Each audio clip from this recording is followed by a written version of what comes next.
Doktor, bu cevabınızdan yana bir sual tug'ildi bu yerda. ChatGPT'ning hayotimiz kirishi bilan bo'libmi shu 4.0 bu chiqqandan keyin o'sha rasmiy insonning ovozi o'xshash so'zlashish hissiyotlarimizni his qila oladigan shaklda bo'lish, buning kelgusi hamda nalarga berib to'xtaydi haqiqatan bu to'g'risida nurg'un suhbatlar, munozaralar bo'lyapti hozirmi?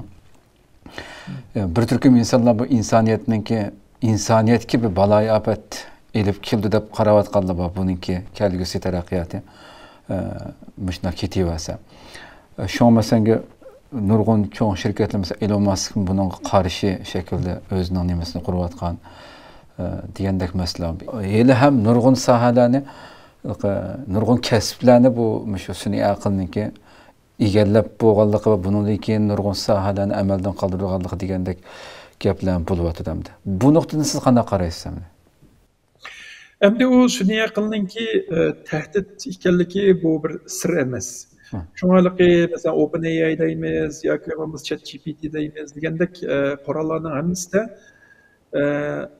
qo'g'dash quroli yoki qo'g'dash qaviti deydigan bir narsa guardrails deb qo'ydi buni.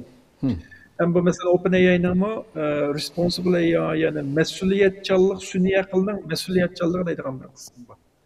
Degan vaqtida bu yerda endi sun'iy aqlni shu ma'lum bir narsaning asosida yangi bir uchur ta'minlash hozir endi masalan sizning so'ragan savolingizga asosan sizga javob qiladigandan boshqa yana ma'lum bir narsani qilgandan keyin uningki mazmunni kengaytiradigan yoki bo'lmasa ma'lum jihatdan maslahat beradigan ishlarni so'rasangiz u qilib beradi. Ammo siz xohlagan savolni so'rab, xohlagan javobni ololmaysiz. Masalan, oddiy bir misoli bor, bombani qanday yasayman deb savol so'rasa, ChatGPT siz norozi bo'lsangiz hukumatingizdan, siz uni zo'ravonlik shaklida ifodalamay, namoyish qilish shakli yoki boshqa bir usullar bilan nima qiling degandek javoblar bilan sizniki udul javob berishdan o'zini qochirdi.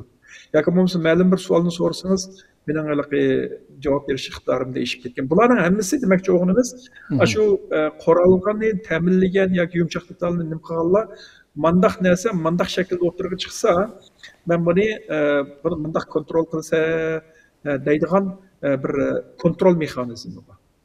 Hamda bu masalan mashina ishlab chiqargan shirkatlarga garchi mashinaningki eng yuqori sur'atini 240 kilometr deb yasagan bilan hech kim mashinani 240 kilometr deydimaydi. Chunki hayotga keladigan tahlikani bilganligi uchun nima qildi uning yo'lda uningki haqni tezayib ketmaslik uchun bir narsalarni yo'lga nima qilib qo'ydi.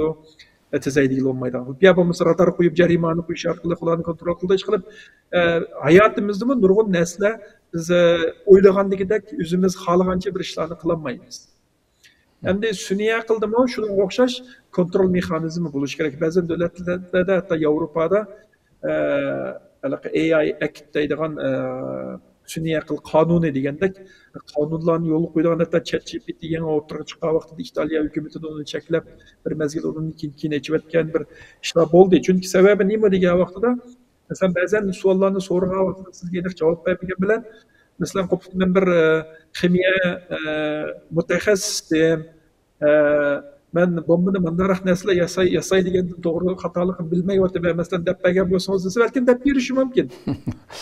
Shunga o'xshash ma'lum bir logikalik jihatdan ma'lum bir narsani o'tib ketish yo'lini topa olsangiz, balki ChatGPT sizga desa bo'lmaydigan bir qism gaplarni davitish ehtimolliigi bor. Endi shuning hammasini demak shunga hozir normal xalqmi balki shu sun'iy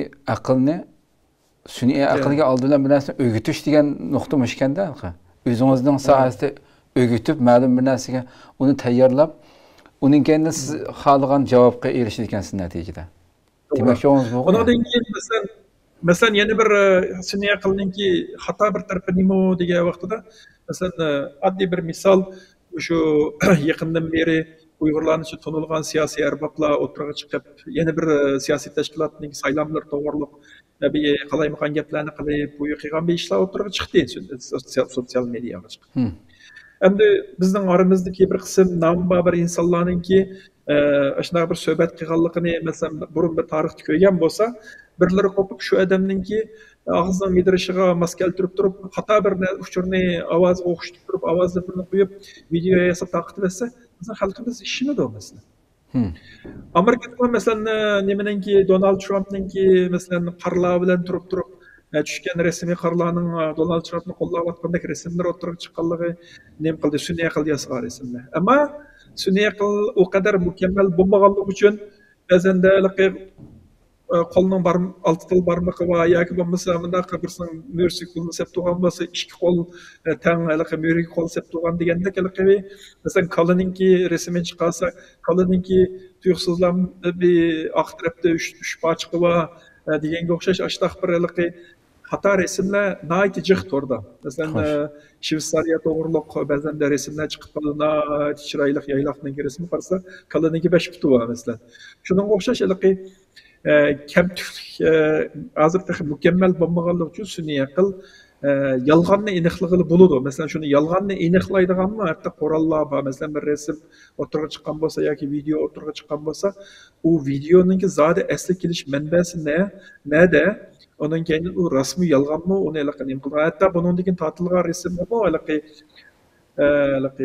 suv tomg'isi deymizmi, watermark deydigan o'xshash bir narsa qilish kerak, bo'lmasa rasmlar yolg'onni nima qilolmaydi deganga o'xshash ashtaqaliqi yoki bo'lmasa shuni qo'g'daydigan bir nimani qilish kerak, bo'lmasa xalqlar aldanib ketadi degandek narsalar davomli o'tirib chiqib turdi. Hamda hozir unday emas. Hozir yana kamchilikni bayqalib bo'lib rasmdan yoki videodan uning kamchilik tarafini bayqaldi. Ammo bu taraqqiyot mushbitim mang'il tursa, ma'lum bir nuqtaga kelganda rasullar yolg'onni org'il bo'lmaydigan holatga kelib qolishi mumkin. U vaqtida cho'qim mushning bilan munosabatli bo'lgan qonunlar o'tirga chiqishi, mushni qo'g'daydigan o'rinlar o'tirga chiqishi u tabiiylam. U cho'qim bo'ladi. Masalan, shu mesela Yevropada shaxsiyning uchurini qo'g'dash qonuni degandek bir qonunlar bor. Cho'qim har qanday bir shirkat masalan bir elektronlik do'kondan bir uchur bir mahsulot sotib olgan bo'lsak, bizning telefon nomerimiz, email adresimiz, ism familiyamiz, adresimiz saqlangan bo'lsa, bu eng qo'g'dildigan uchurlardan birisi. Uni xohlagancha bir yerlarga berib etishga yoki bo'lmasa, uni echib etishga bo'lmaydi. Agar men xohlasam, men uchurimni o'chirib etmasam, o'chirib bu Yevropada o'tirib bo'lgan bir qonun. Shunga o'xshash shaxsiyning uchurini qo'g'dash qonun degan o'xshash qonunlar bo'ladi. Bu yerda sun'iy aqlga kelgan vaqtidami, masalan, shaxsiyning nimasini qo'g'daydigan yoki bo'lmasa uning rost yolg'onligiga nima qiladigan, baho beradigan, uning sun'iy aqlninki ishlatish doirasini cheklaydigan masalan deyli OpenAI masalan yoki ChatGPT ma'lum bir yangi iqtidorli sohalarda o'tirib qo'ygan bilan nusxaslar o'tirib chiqqan bo'lsa, balkim hamma nusxasini u ma'lum bir davlatda to'liq ishlatkili bo'lishi notayin masalan. Undan keyin xuddi Xitoydami ishlatilayotgan sun'iy aqlda masalan Xitoyning kompartiyasini ayblaydigan yoki bo'lmasa Uyg'ur nimasiga inson huquqlari bilan munosabatlar xuddi Xitoyning sun'iy aqlini ambardan topilmagan o'xshash, balkim sun'iy aqlda ma'lum cheklamalar cho'qib o'tirib chiqadi. Xo'sh. Ammo insoniyatga kelib beradigan foydasi haqiqatan ko'p bo'ladi. Masalan, biz oddiysi bugungi kunlikda masalan ingliz kitobni yoki ingliz bir materialni uyg'ur tilida yozgan bo'lsak, burun bu kitobni xatni ichib birlab uni o'qib, unikini yozib, tarjima qilib qilatdik masalan. Bugungi kunlikda shunday sun'iy aql qurollarining foydasi bilan Google tarjimonning ichiga solsa, qani mukammal darajada uyg'urcha tarjima qila oladigan holatga keldi. Aning keyindan shu ChatGPT'ninki masalan iPhone'ga qachilagan nusxasida ishlatib bakıllar biladi. Hatto yerlik dialekt bilan bu shu ChatGPT bilan paranglashqili bo'ladi. Bir narsani so'rab turib, hatto uni xat yozib emas, hozir endi ovozli shaklda ChatGPT mandaq bir uchurga erishgan bo'lsa, ovozli shaklda hatto yerlik dialekt bilan Shveysariyaning shu o'zining yerlik dialekti bor. Masalan, yerlik dialekt bilan savolga javob beradigan, hatto hissiyotga aralashgan ba'zanlarda kulib qo'yadigan, chaqchaq qilib iqtidorlar qarasa sun'iy aqlning nimasi. Endi bu bir turmushda ishlatilayotgan misoli. Endi bu sanoat ishlatiladigan narsalar nihoyatda ko'p. Masalan, deyli, sug'urta ishlarida masalan yolg'onchiliklar nihoyatda ko'p bo'ladi.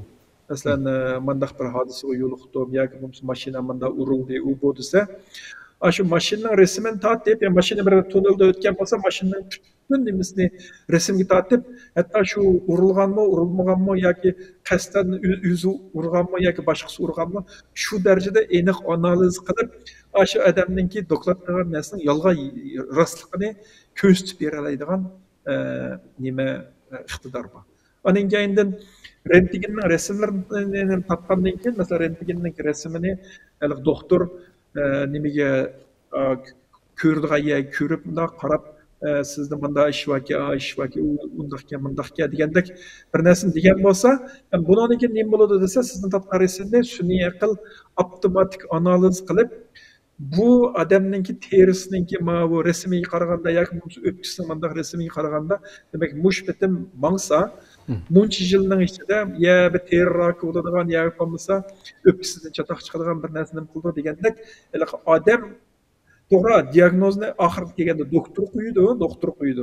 Ammo doktorga masalan maslahat beraligidek darajada mukammallik bor degan gap.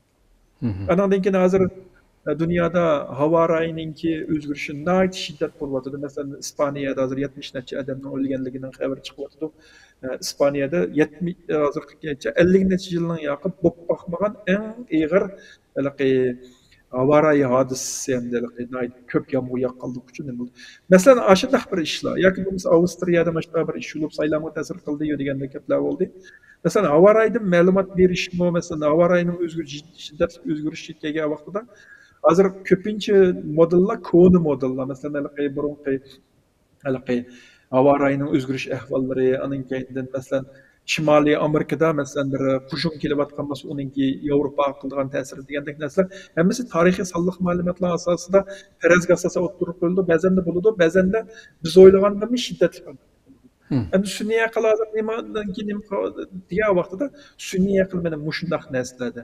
Masalan, Mar rayonida balkim hozir bir 2 kunning ichida 20 santi yomg'ir yog'ib, suv oqib bo'lib, Mar rayoniga og'ir darajada ziyon keltirishi mumkin. Shunga bu rayondagi odamlarni ko'chirish kerak degandek narsalarni shu sun'iy aqlninki hozir sonliq ma'lumotni iqtidoriga asosan o'zi model yasab, masalan, uni bo'lish ehtimolligini farazlarni manch %1 aniq darajada o'tirib qo'ygandan keyin shu rayonda tayyorlikni yuqori bo'lganligi degandek. Bu nurg'un narsalar bor. Bunda misal deb kelsak, uning misollari nurg'un o'rmonga o'tib ketayotgan ishlar bor. Masalan, shu rayondagi o'rmonning havoniki qurg'oqlik darajasiga, shu rayondagi daraxtlarninki shu yilgi yetarli suv ichgan ichmaganligi qarab turib, o't ketish ehtimolligini oldin ma'lumot beradigan degandek nurg'un narsalarga insoniyat foydali ishlarni qiladi deb buni sun'iy aqlga bo'lgan insonlarninki hayojoni shuning uchun mablag' silishi narsaning hammasi sababi shu. Ammo avay degandagi o'xshash bir qanday medalning ikki yuzi bo'lganiga o'xshash foydali taraflari bo'lishi mumkin, ziyonli taraflari bo'lishi mumkin. Ammo ziyonli taraflarga kelgan vaqtida biz bo'lib o'zimiz yashayotgan davlatlarimizdanki shu qonuniy sohasidagi anan keyin shu insonlarninki xalqining qo'g'dash jihatda chuqur tadbir oldiganligiga ishonishimiz kerak.